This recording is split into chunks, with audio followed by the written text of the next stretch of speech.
My name is Margaret Ellison, and I have lived in the same white clapboard house on the edge of Willow Creek, Oregon, for nearly 40 years. I am 70 years old, though I rarely feel it except in the mornings, when my knees remind me of every year I have carried them.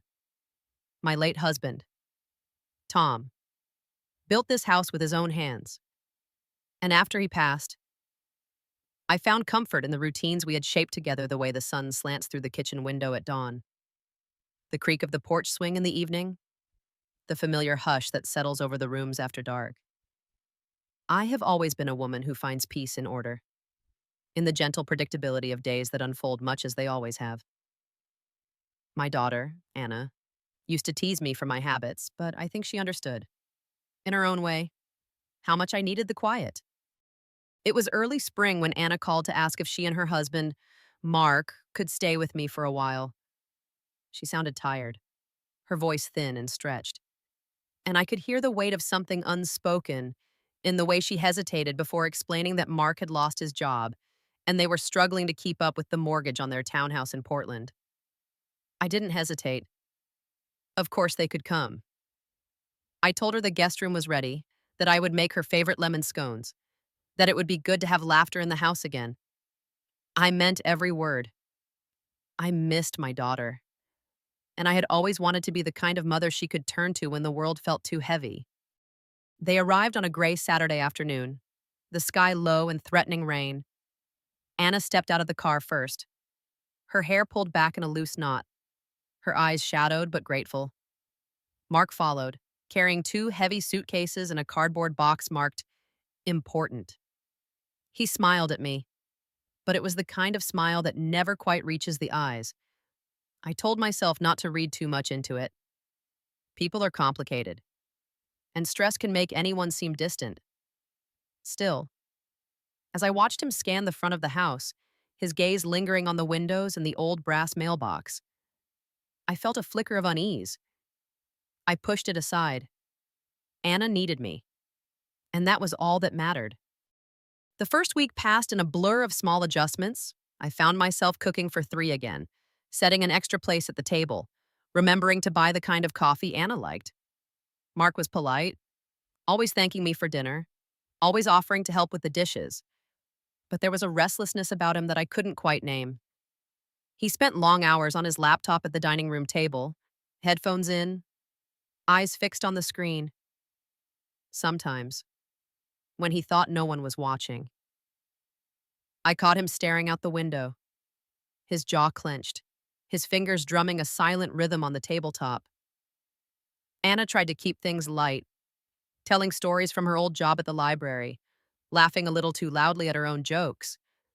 I could see the strain in her shoulders, the way she glanced at Mark when she thought I wasn't looking. I have always believed that a house remembers. It holds the echoes of every argument, every whispered secret, every moment of joy or sorrow. After a few days, I began to notice small changes in the way my home felt. The air seemed heavier, as if the walls themselves were bracing for something. I found a mug in the wrong cupboard, a drawer left open in the hallway table, a faint scent of cologne in the guest bathroom that didn't belong to Tom or me. These were small things, easy to explain away, but they unsettled me. I told myself it was just the adjustment of having other people in the house again, but the feeling lingered. One evening, after Anna and Mark had gone to bed, I walked through the house, turning off lights and checking the locks as I always did. I paused in the hallway outside the guest room, listening to the low murmur of their voices behind the closed door. I couldn't make out the words, but Anna sounded tired, and Mark's voice was sharp, impatient. I moved on, telling myself it was none of my business, that every marriage has its rough patches. Still, I found myself lying awake that night, staring at the ceiling, wondering if I had done the right thing by inviting them in. The next morning, I woke early, as I always do, and went about my routine. I made coffee, fed the cat, and sat at the kitchen table with the newspaper. The house was quiet, the kind of quiet that feels both comforting and fragile. I tried to focus on the crossword, but my mind kept drifting back to the night before. I thought about Anna as a little girl, how she used to crawl into bed with me during thunderstorms, her small hand clutching mine. I wondered if she was happy, if she felt safe. I wondered what it meant that I wasn't sure. Later that day, Mark offered to help me in the garden. I was grateful for the company, and we worked side by side in the soft spring light, pulling weeds and turning the soil for the first planting. He asked me about the house, about when Tom and I had bought it, about the neighborhood and the people who lived nearby. His questions were friendly enough, but there was a precision to them that made me uneasy. He wanted to know if I ever felt nervous living alone, if I kept any valuables in the house, if I had ever thought about installing a security system. I laughed it off, telling him that Willow Creek was the kind of place where people still left their doors unlocked. But I could see the way he filed away my answers, the way his eyes flickered over the back door, the old safe in the corner of the study. That night, as I lay in bed, I tried to convince myself that I was being paranoid. Mark was just trying to make conversation, to find his place in a house that wasn't his. But the feeling of unease grew, a slow, persistent ache in my chest. I thought about the way he watched me when he thought I wasn't looking, the way he seemed to be measuring the rooms, the locks, the routines. I thought about Anna and how much she trusted him, how much she needed things to work out. I promised myself I would keep my eyes open, that I would pay attention, just in case. The days slipped by, each one a little more tense than the last. Anna spent more time at the library, volunteering for extra shifts, leaving Mark and me alone in the house. He was always polite, always helpful, but I could feel the distance between us growing. I started to notice more small things out of place, a window left unlocked, a set of keys moved from their usual spot, a bank statement that seemed to have been handled and then put back slightly askew. I began to keep a notebook in my apron pocket, jotting down anything that seemed odd. It made me feel foolish, but it also gave me a sense of control, a way to push back against the uncertainty that had crept into my home. One afternoon, I found Mark in the study, standing in front of the old safe. He jumped when I walked in, his hand still resting on the dial. He laughed it off, saying he was just admiring the craftsmanship, that you didn't see safes like that anymore. I smiled and agreed, but I made a mental note to check the safe that night, to make sure nothing had been disturbed. When I did, I found everything in order, but the feeling of being watched, of being tested, lingered long after I closed the heavy door. I have always trusted my instincts, even when they tell me things I don't want to hear. I knew something was wrong, but I didn't know what or how to fix it. I told myself to be patient, to give Anna and Mark time to adjust, to let the house settle around them. But deep down, I knew that the peace I had cherished for so long was slipping away, replaced by a tension I couldn't name. I wondered how long it would last, and what it would cost to get it back. The days that followed seemed to stretch and contract in strange ways, as if time itself was uncertain how to behave in a house that no longer felt entirely my own. I tried to keep to my routines, clinging to the small rituals that had always anchored me: the morning coffee, the slow walk through the garden, the quiet hour with a book before bed. Yet, beneath the surface of these familiar actions, a current of unease ran steadily, growing stronger with each passing day. I found myself watching Mark more closely, not out of malice, but out of a need to understand the shifting shadows in my home. It was a Tuesday evening when the first real crack appeared in the polite facade we had all been maintaining. Anna had come home late from the library, her arms full of donated books, her cheeks flushed from the cold. Mark was already at the table, scrolling through his phone, a half-finished glass of wine at his elbow. I was setting out dinner: roast chicken, potatoes, and green beans, the kind of meal that always made Anna smile. As we sat down, I noticed Mark's eyes flicking from the kitchen to the hallway, lingering on the door to my study. He asked, almost casually, if I ever worried about break-ins, if I had considered updating the locks or installing a security system. I answered as I always did, with a gentle laugh and a reminder that Willow Creek was a safe place, that I had never had reason to worry.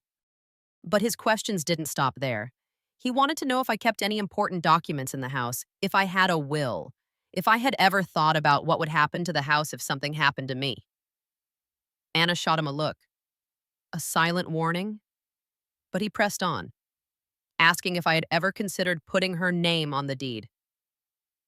Just in case. I felt a chill run through me, a cold certainty that these were not the idle questions of a man making conversation.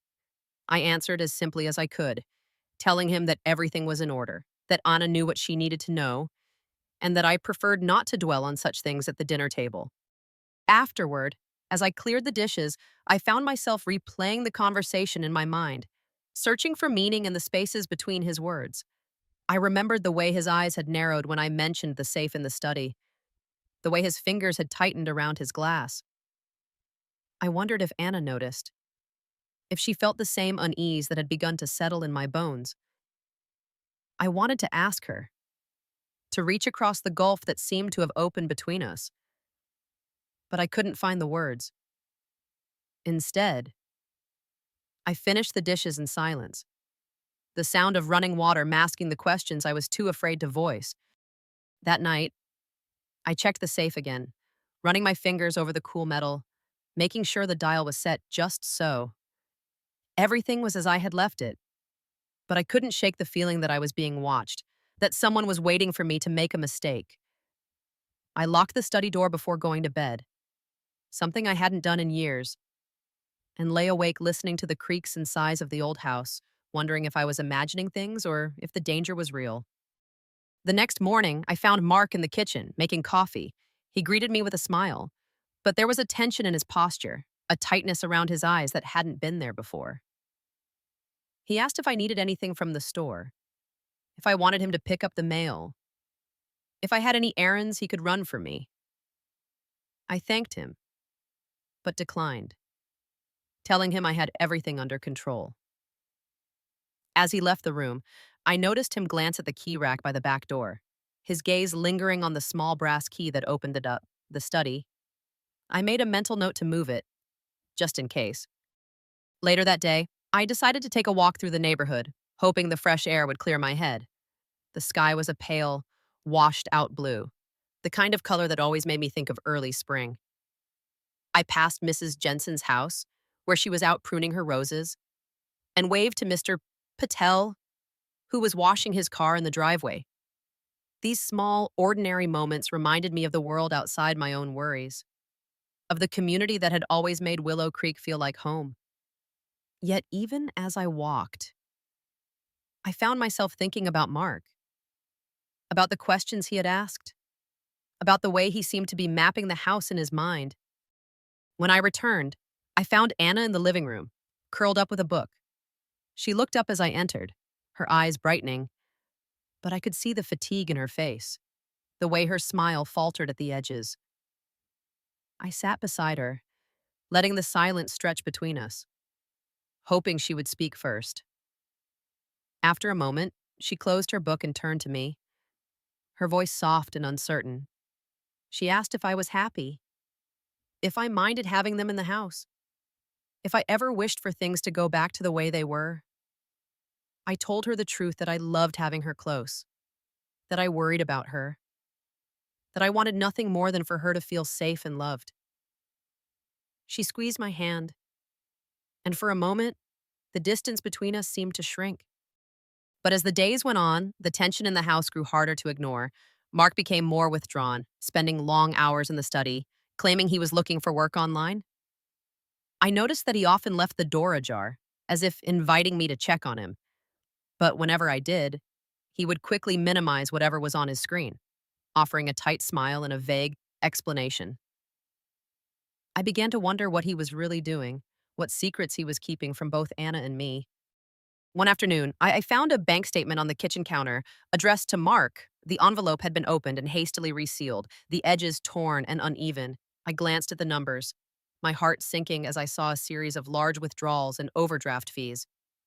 I put the statement back where I found it, but the image lingered in my mind. a silent warning that all was not as it seemed. I wondered if Anna knew, if she understood the depth of their financial troubles, or if Mark was keeping her in the dark.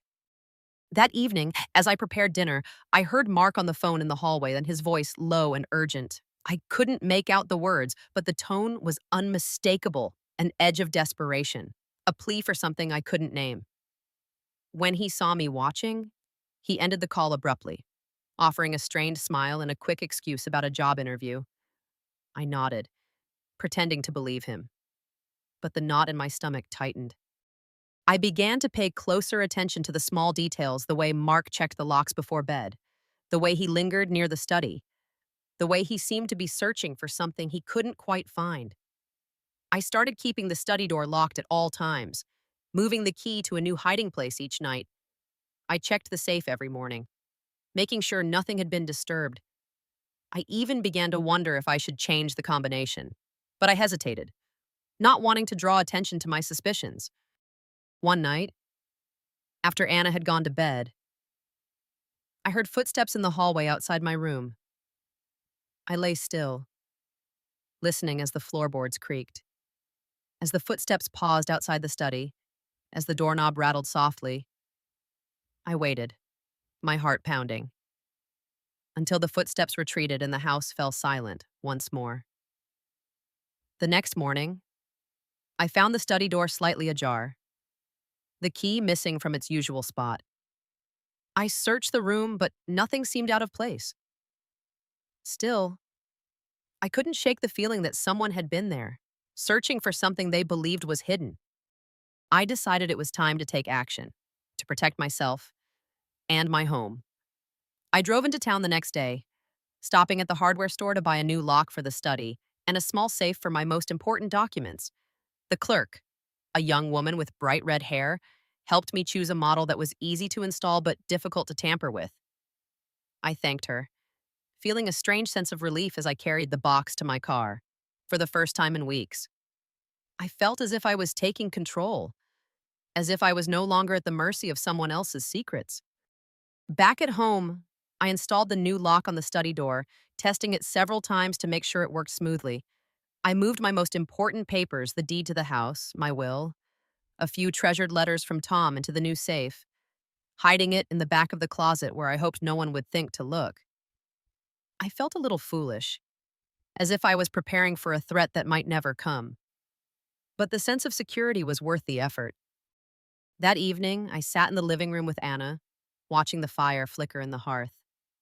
She seemed more relaxed than she had in days, her laughter coming more easily, her eyes brighter. I wanted to tell her everything, to share my worries and suspicions, but I held back, not wanting to burden her with fears she might not be ready to face. Instead, I listened as she talked about her plans for the future, about the possibility of going back to school, about the hope that things would get better. I nodded and smiled, offering encouragement, even as my mind raced with questions I couldn't ask. As the days passed, I became more vigilant, watching for any sign that Mark suspected what I had done.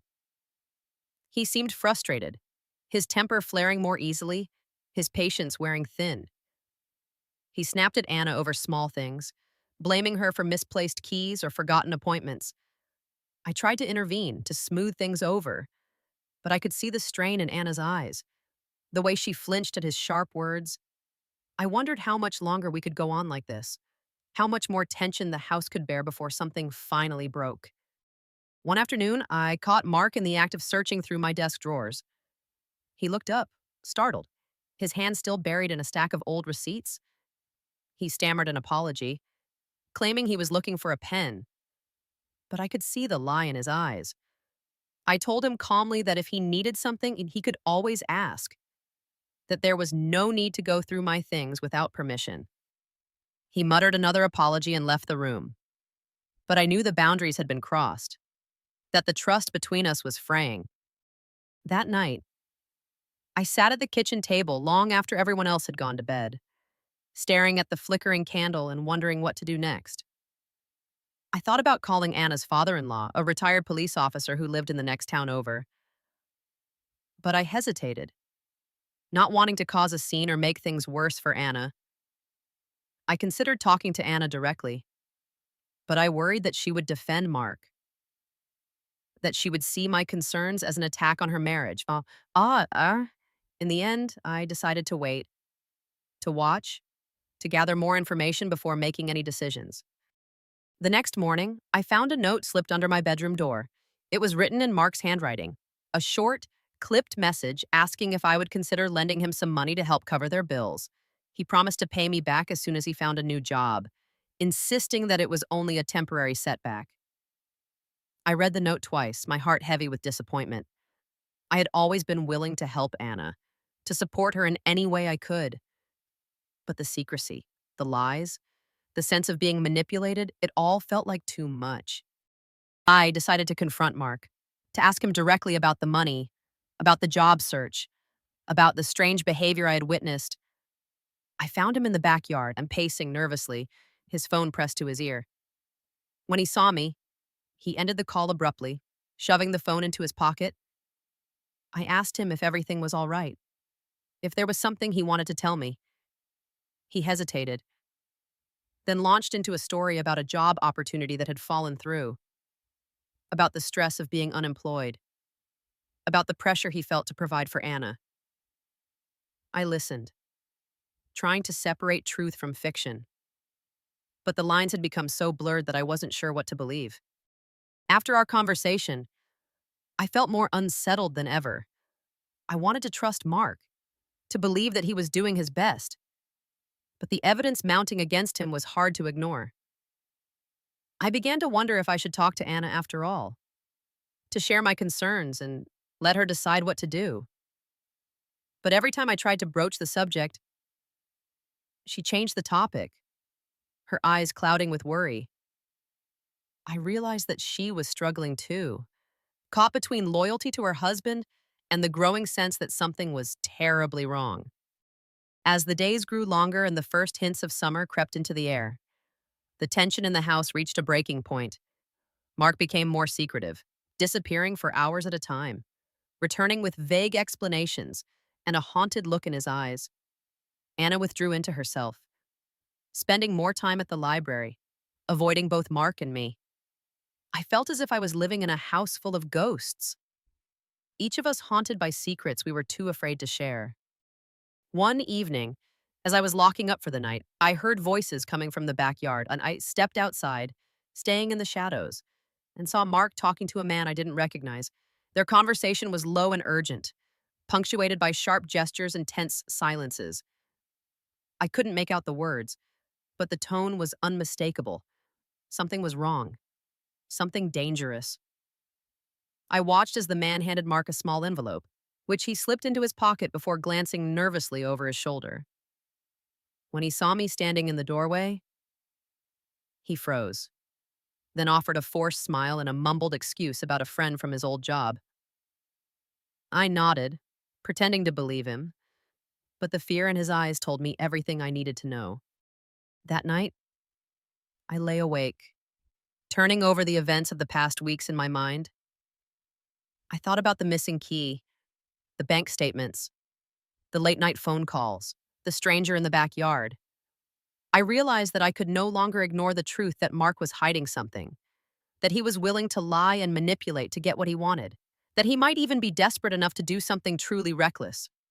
I knew I had to protect myself, to protect Anna, to take whatever steps were necessary to keep our home safe. The next morning, I called a locksmith and had all the exterior locks on the house changed. I didn't tell Anna or Mark, not wanting to raise suspicion, but I felt a sense of relief as I watched the locksmith work. The old keys rendered useless, the new ones cool and solid in my hand. I hid the spare keys in a place only I would think to look, and made a mental note to be even more careful in the days ahead. I also decided to install a small security camera in the hallway outside the study, just in case. It was a simple device, easy to conceal among the books on the shelf, and I felt a strange sense of satisfaction as I set it up, watching the live feed on my phone. For the first time in weeks, I felt as if I was one step ahead, as if I was no longer waiting for something bad to happen, but actively working to prevent it.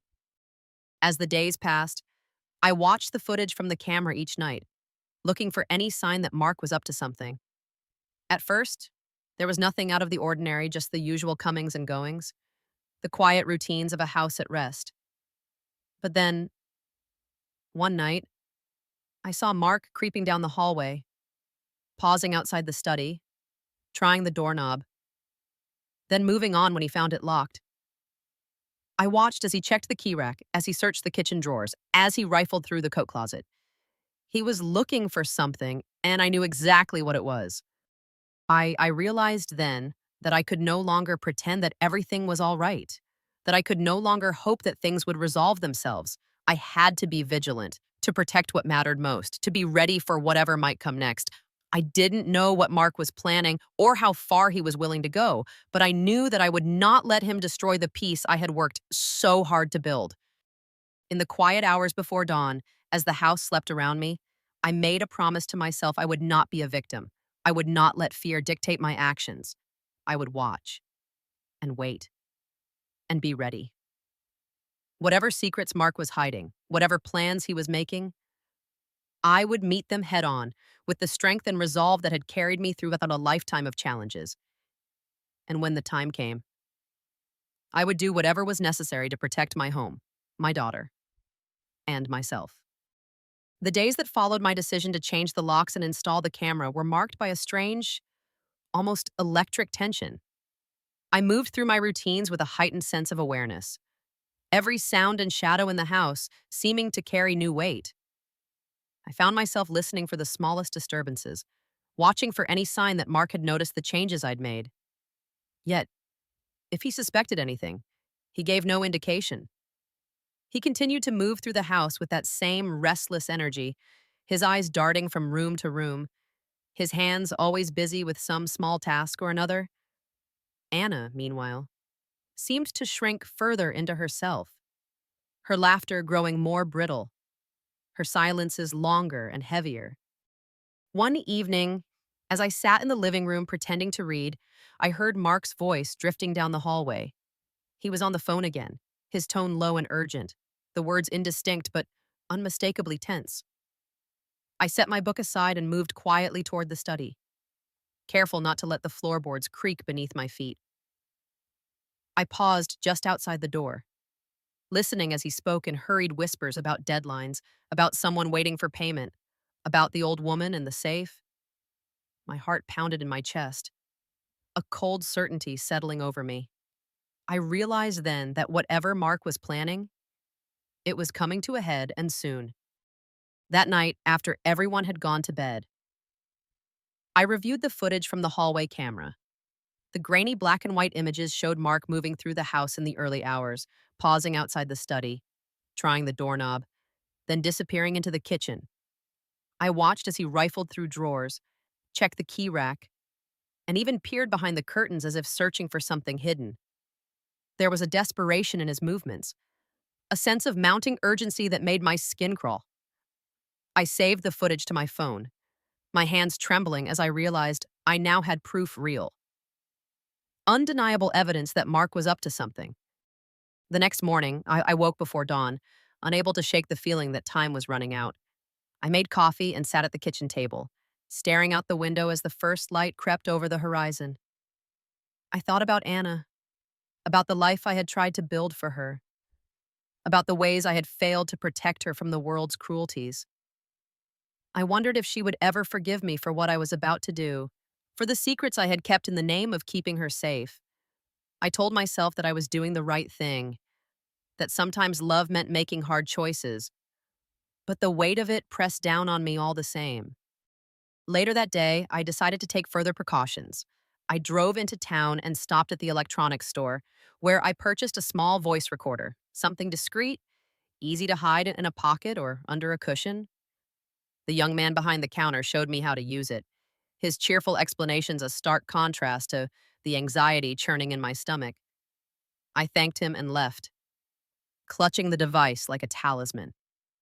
Back at home, I tested it in the quiet of my bedroom, recording a few words and playing them back to ensure the sound was clear. Satisfied, I slipped it into my apron pocket, determined to keep it close at hand. That evening, as I prepared dinner, I noticed Mark watching me from the doorway. His gaze was sharp, calculating, and I felt a chill run down my spine. He asked if I needed help, his voice too smooth, too eager. I declined, telling him I had everything under control. But I could feel his eyes on me as I moved around the kitchen.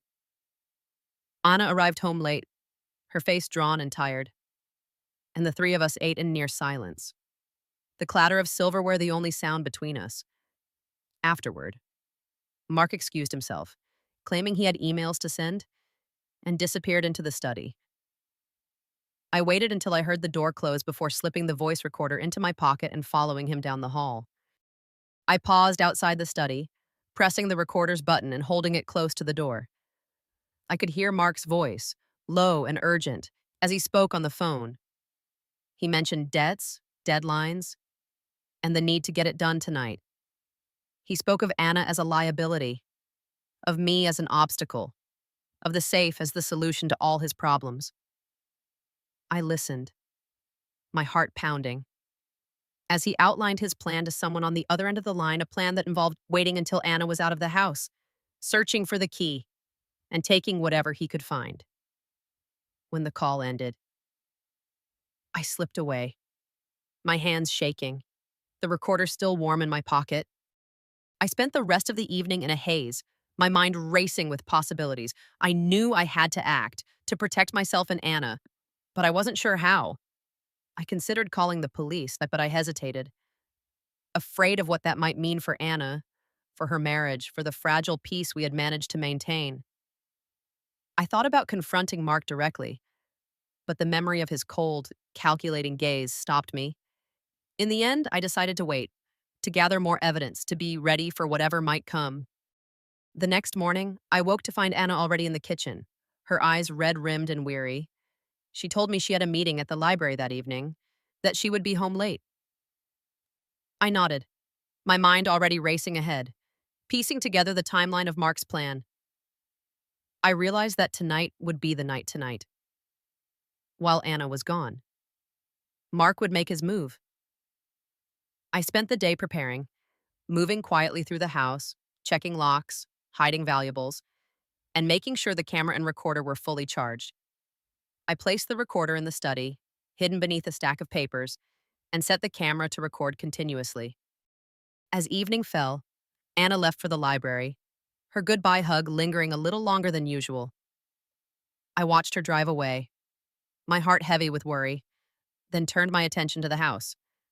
I moved through the rooms, double-checking locks and windows, making sure everything was in its place. I settled in the living room with a book, pretending to read, my ears straining for any sound from the hallway. The minutes ticked by, each one stretching longer than the last, until finally I heard the soft creak of footsteps on the stairs. I held my breath as Mark appeared in the doorway, his expression carefully neutral. He asked if I needed anything, if I wanted a cup of tea, but I could see the tension in his shoulders, the way his eyes darted toward the study. I declined, telling him I was fine, and watched as he disappeared down the hall. I waited a few moments, then followed quietly, stopping just outside the study. I could hear him moving inside, opening drawers, rifling through papers, searching for the key to the safe. I pressed my ear to the door, listening as he muttered to himself, cursing under his breath as he failed to find what he was looking for. After a few minutes, I heard the sound of metal scraping against metal, the unmistakable click of the safe's dial. I realized with a jolt that he had found the key, that he was opening the safe. I pushed the door open a crack, just enough to see Mark kneeling in front of the safe, his hands trembling as he pulled out envelopes, jewelry boxes, and stacks of papers. I watched as he rifled through the contents, his face twisted with greed and desperation. I felt a surge of anger, of betrayal. But I forced myself to stay calm, to wait for the right moment.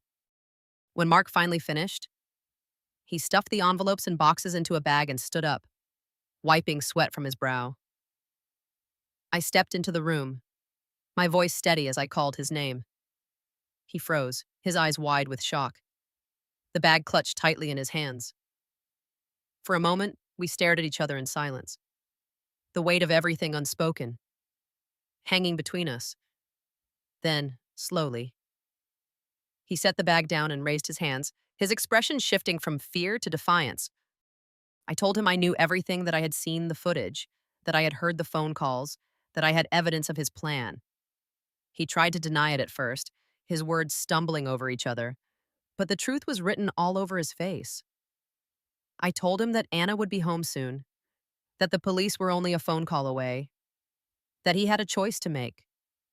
For a long moment, he said nothing, his eyes darting around the room as if searching for an escape.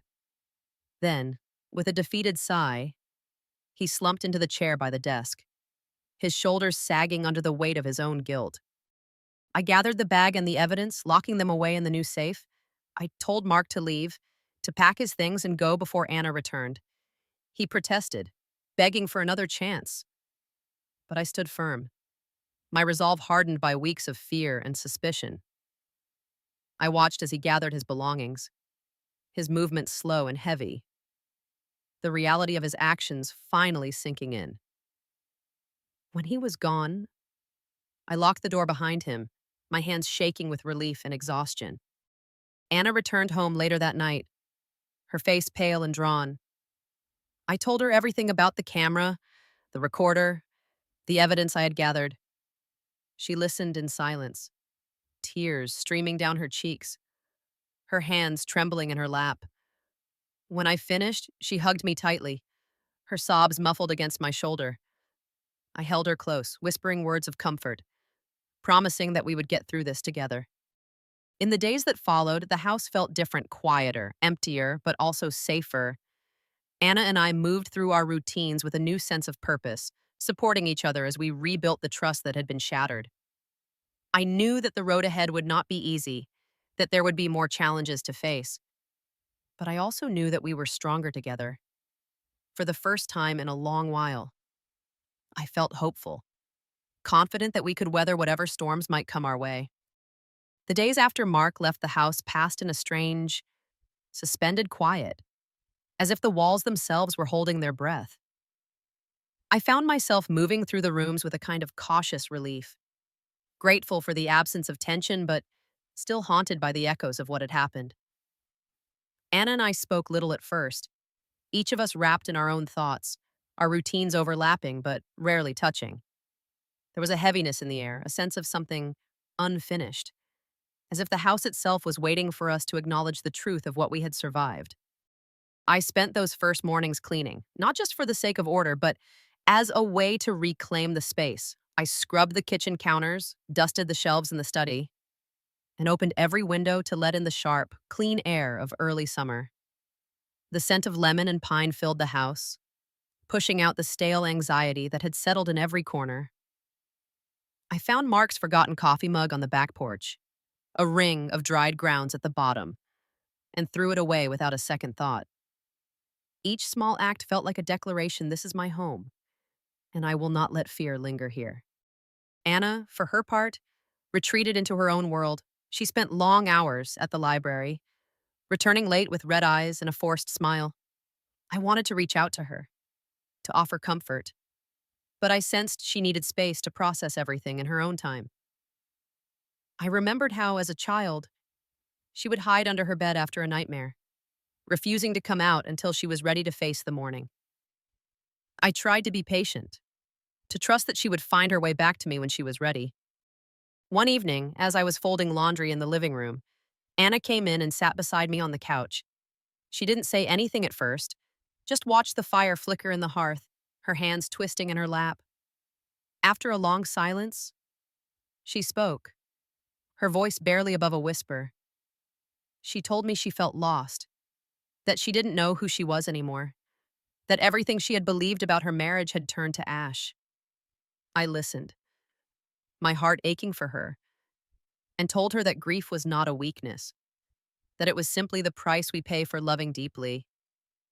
She leaned against me, and for the first time in weeks, I felt the old closeness between us begin to return.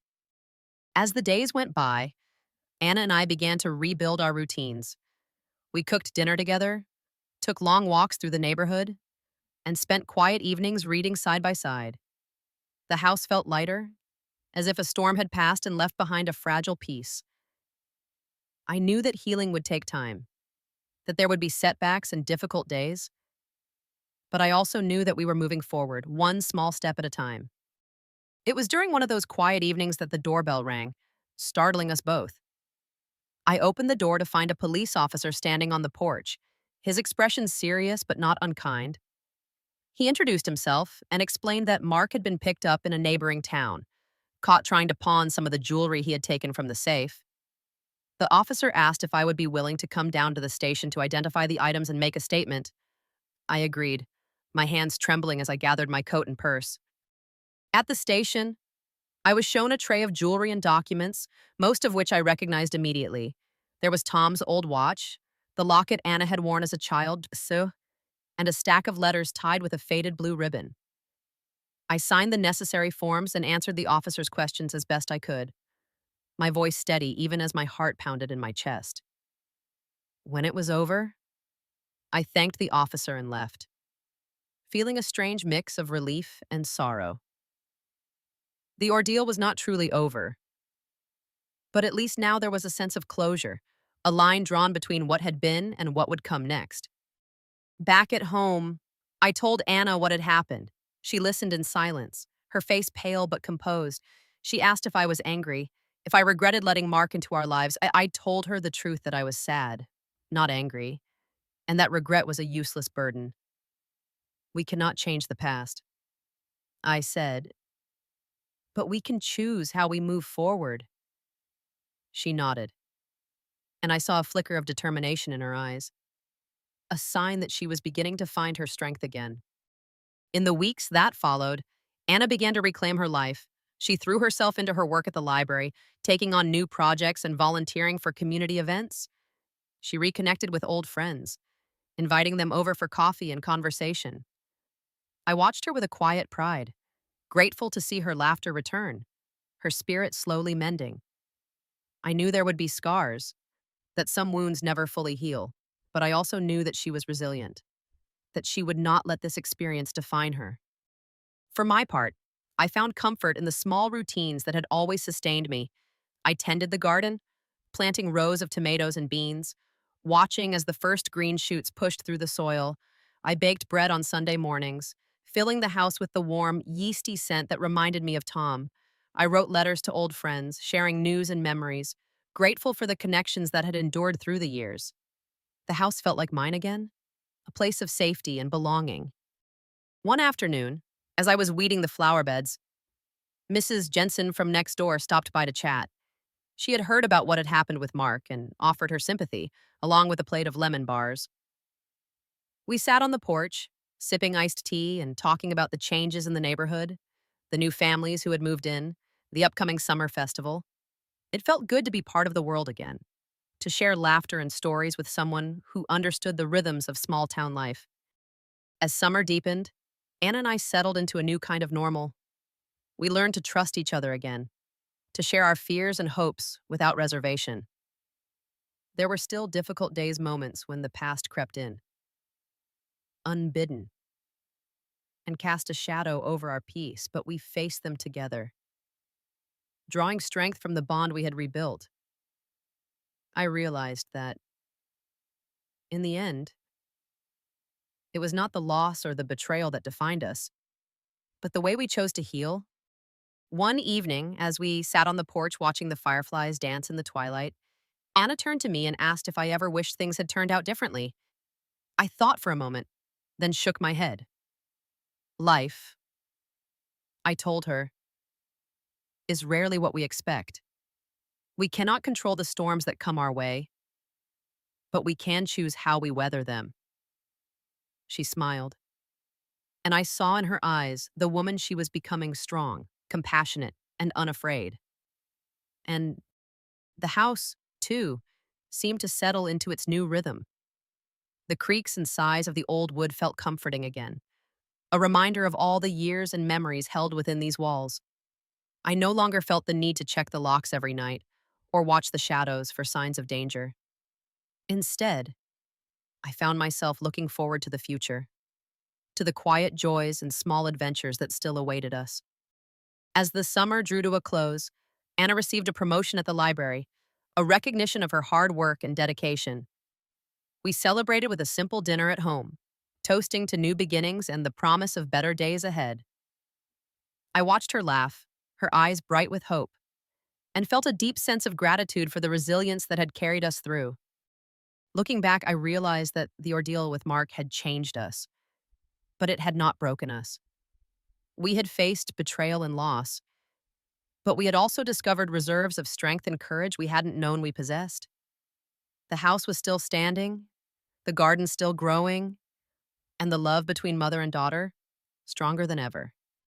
In the quiet moments before sleep, I often found myself reflecting on all that had happened. I thought about Tom, about the life we had built together, about the ways in which love endures even in the face of hardship. I thought about Anna, about the woman she was becoming, about the future that stretched out before her like a field of wildflowers. And I thought about myself, about the lessons I had learned, about the peace I had found in the simple act of holding on. The night of reckoning had come and gone, leaving behind a house that was quieter, but also more alive. The shadows had retreated, replaced by the gentle light of forgiveness and hope. And as I drifted off to sleep, I knew that whatever storms might come, we would face them together, unafraid and unbroken. In the weeks that followed Mark's arrest and the return of our stolen things, the house settled into a new, quieter rhythm. The air felt lighter, as if the walls themselves had exhaled after holding their breath for too long. Yet, beneath the surface, I could sense the slow, careful process of healing like a garden after a storm, where the soil is still damp and the roots are tender. But life persists. Anna and I moved through our days with a kind of gentle caution, as if we were both learning how to trust the world and each other all over again. There were mornings when I would find Anna sitting at the kitchen table, her hands wrapped around a mug of tea, staring out the window at the garden. Sometimes she would talk about her work at the library, about the new program she was helping to organize or the children who came in for story hour. Other times, she would fall silent, her thoughts drifting somewhere I could not follow. I learned not to press her, to let the silence be a kind of comfort rather than a void to be filled. I knew that grief and betrayal had their own timelines, and that healing could not be rushed. I found myself thinking often about the nature of forgiveness. It was easy, in the abstract, to say that I forgave Mark for what he had done. But in the quiet moments, when I opened a drawer and found something out of place, or when I caught a glimpse of my own reflection and saw the lines of worry etched deeper than before, I realized that forgiveness was not a single act, but a practice. It was something I had to choose, again and again, each time the memory of his betrayal threatened to harden my heart. Anna, too, struggled with her own feelings. She confided in me one evening, her voice trembling, that she felt foolish for not seeing the truth sooner. She wondered aloud if she had been naive, if she had ignored the warning signs because she wanted so badly to believe in the man she had married. I told her that love was never foolish, that trust was not a weakness, and that the only thing she was guilty of was hoping for the best in someone she cared about. She cried then, and I held her, feeling the old ache of wanting to protect her from every hurt the world could offer. As the days grew longer and the first hints of autumn colored the trees, Anna began to reclaim her sense of self. She started running again, rising early to jog through the quiet streets before work. She joined a book club at the library, finding comfort in the company of others who shared her love of stories. She even signed up for a pottery class at the community center, her hands caked with clay as she shaped bowls and vases on the wheel. I watched her with a quiet pride, grateful for the resilience that allowed her to keep moving forward. For my part, I found solace in the routines that had always anchored me. I tended the garden with renewed purpose, pulling weeds and planting bulbs for the spring. I baked bread and pies, filling the house with the warm, familiar scents of cinnamon and yeast. I wrote letters to old friends, sharing news of Anna's recovery and my own slow journey back to peace. The days were simple, but they were full. and I found comfort in the knowledge that life, in its own way, was beginning again. There were moments, of course, when the past crept in uninvited. Sometimes I would wake in the middle of the night, my heart pounding, convinced I had heard footsteps in the hallway. Other times, I would catch Anna staring at the front door, her expression distant, as if she was waiting for something or someone to return. In those moments, we would find each other, sharing a quiet look or a gentle touch, reminding ourselves that we were safe, that the worst was behind us. One afternoon, as I was pruning the rose bushes in the front yard, Anna came outside and sat on the porch steps. She watched me work for a while and then asked if I ever regretted the choices I had made inviting her and Mark to stay. Trusting him, believing in the goodness of people? I thought for a long moment before answering.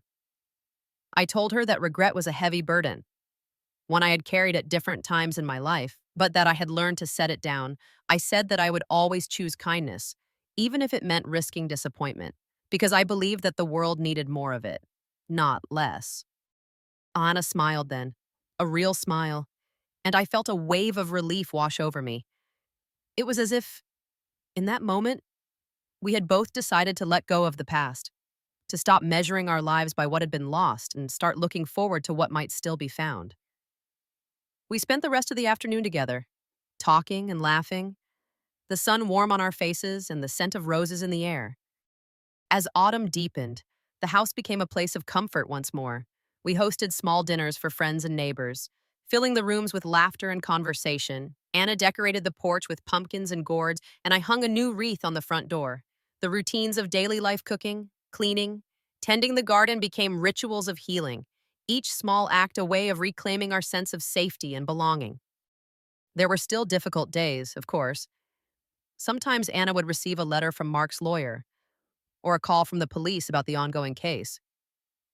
Each time, the old anxiety would flare up, but it faded more quickly now, replaced by a growing sense of confidence in our ability to handle whatever came our way. We learned to lean on each other, to share our fears and hopes without shame. The bond between us, tested by hardship, had become stronger than ever. One evening, as we sat by the fire, Anna asked if I thought we would ever truly be free of the past. I told her that the past was like a shadow, it could follow us, but it could not define us unless we let it. I said that we had the power to choose what we carried forward, and that I believed we were both strong enough to leave the darkness behind.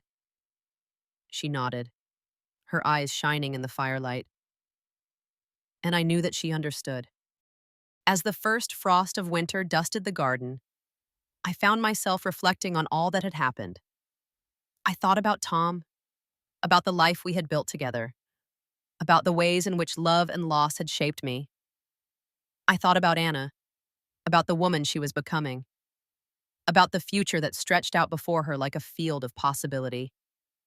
And I thought about myself, about the lessons I had learned, about the peace I had found in the simple act of holding on. The house, once a place of fear and uncertainty, had become a sanctuary again.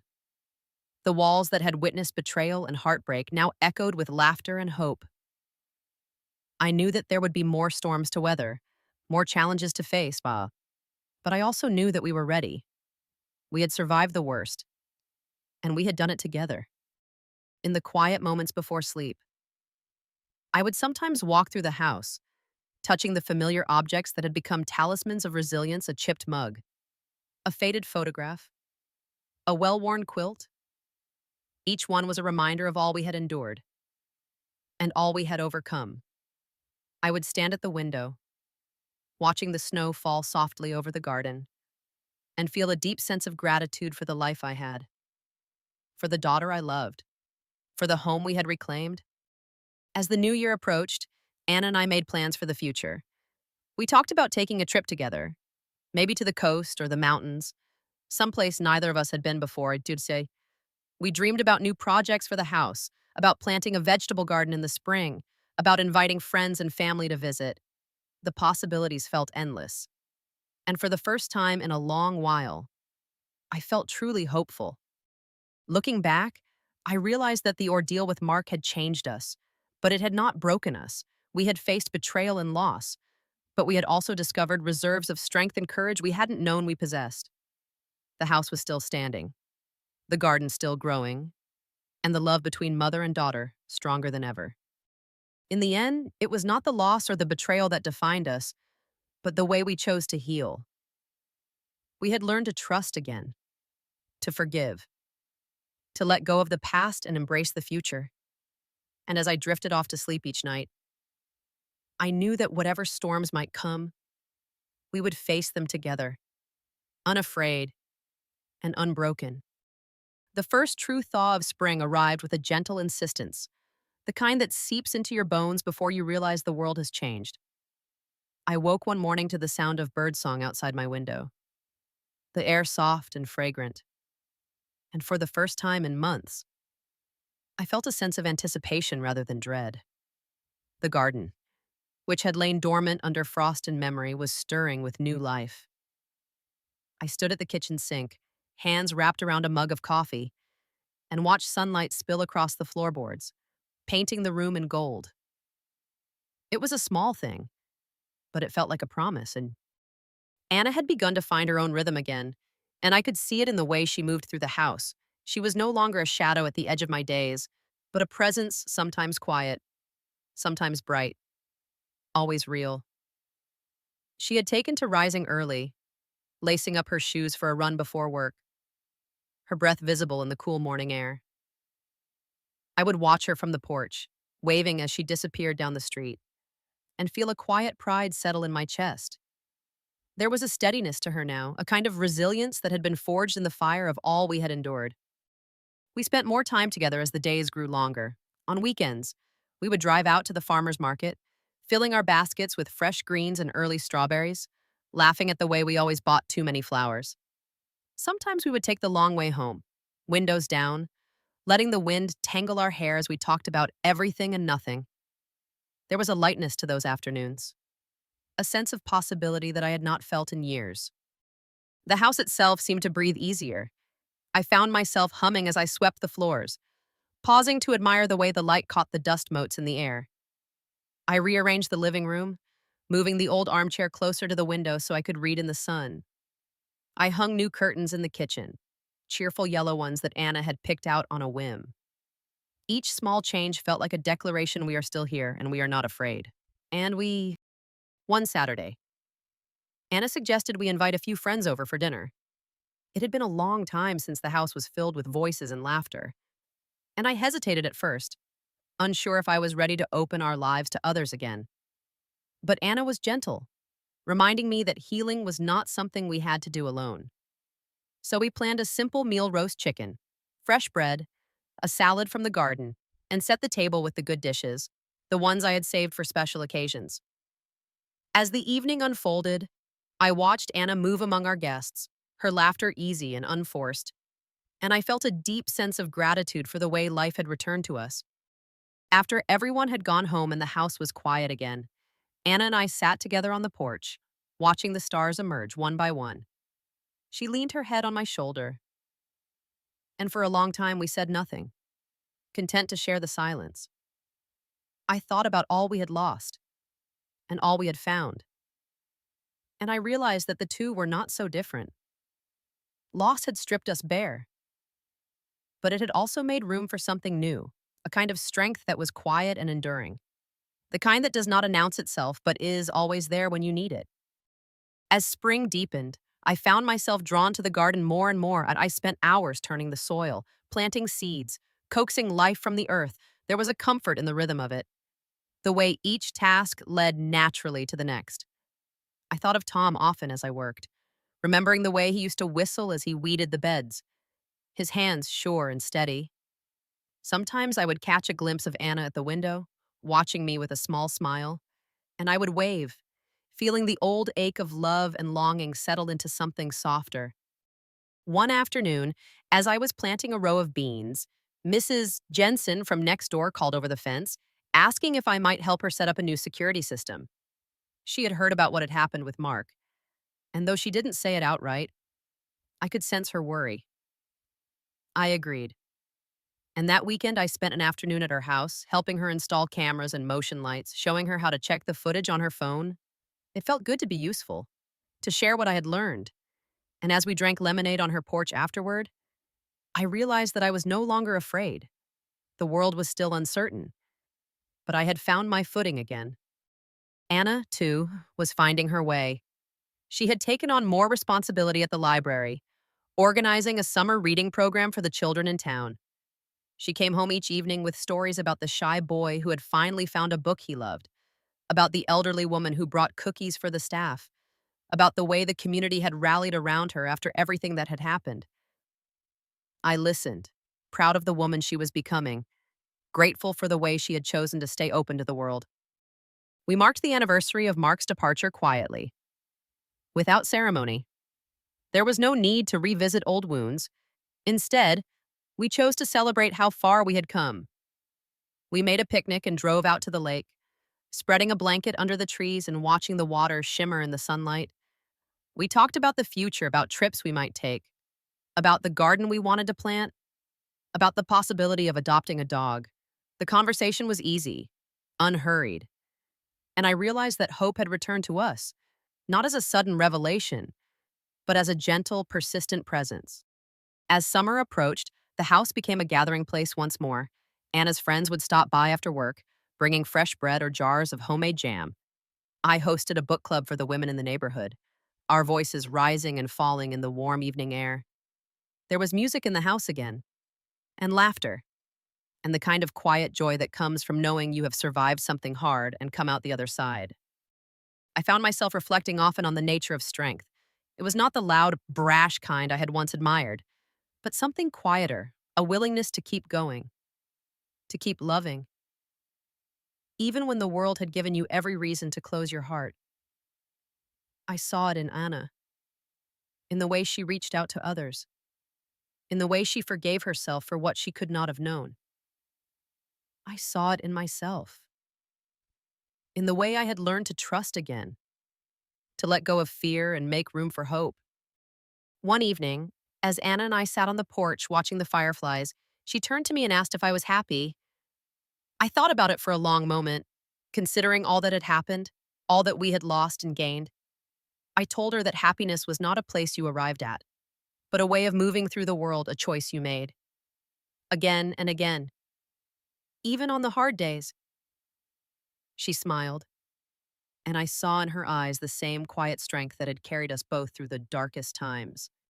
The seasons turned, as they always do, and with each passing day, the house became more fully ours. The scars of the past remained, but they no longer defined us. We had learned to live with them, to let them remind us of our resilience rather than our pain. The garden flourished, the rooms filled with light, and the future stretched out before us, wide and inviting. As I write this, the sun is setting over Willow Creek, painting the sky in shades of pink and gold. Anna is in the kitchen, humming as she prepares dinner, and I can hear the soft clatter of dishes, the low murmur of her voice as she talks to the cat. The house is quiet, but it is a living quiet, full of promise and peace. I think of all we have endured, all we have overcome, and I am filled with a gratitude so deep it feels like a prayer. We are not the same as we were before, but we are stronger, wiser, and more open to the world. The storms have passed, and though I know there will be others, I am no longer afraid. I have learned that strength is not the absence of fear, but the courage to keep going in spite of it. I have learned that love endures, even when it is tested, and that hope returns quietly and persistently if you make room for it.